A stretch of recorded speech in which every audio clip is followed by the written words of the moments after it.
شیخ، نماز کا ایک اول ٹائم ہوتا ہے اور ایک آخر ٹائم ہوتا ہے. میں جاننا چاہ رہا ہوں کہ اول ٹائم کہاں تک ہوتا ہے اور آخر ٹائم کہاں سے شروع ہوتا ہے. اور نماز دوسرا میں یہ کہ آج کے دور میں بھی کیا خواتین مسجد میں جماعت کے ساتھ نماز پڑھنے آ سکتی ہیں؟ ہاں، اس میں کوئی شک نہیں ہے کہ اگر جماعت مل جاتی ہے تو جماعت مل جانا سب سے افضل ہے، مردوں کے لیے بھی عورتوں کے لیے بھی. لیکن عورتوں کا درجہ مردوں کے مقابلے میں کم ہے. مثلا ہم کہیں کہ مردوں پہ آنا جو ہے وہ فرض ہے با جماعت میں، عورتوں کے لیے فرض نہیں ہے. حکم ہے اجازت دے دو، اللہ کی بندیوں کو آنے دو. ٹھیک. تو اب اگر وہ نہیں آتی، گھر میں نماز پڑھتی ہے، تو وہ نماز کا جتنا وقت ہے اس کے اندر اندر وہ تاخیر کر سکتی. اتنی تاخیر، اتنا لیٹ نہ کریں کہ ٹائم گزر جائے.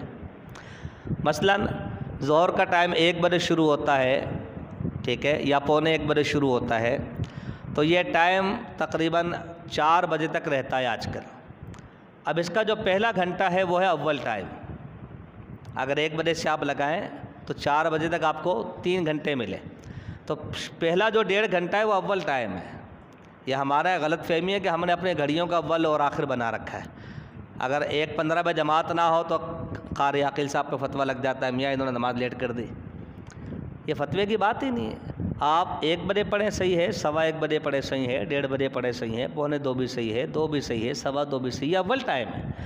ہاں، جب آدھا 1.5 گھنٹہ ہو جائے گا، اب آخری جو 1.5 گھنٹہ ہے 4 تک جانے والا، ٹھیک ہے، یعنی 2:30 کے بعد والا، وہ دوسرا ٹائم ہے. نماز تو اس ٹائم بھی ہو جاتی ہے مگر وہ دوسرا ٹائم ہے.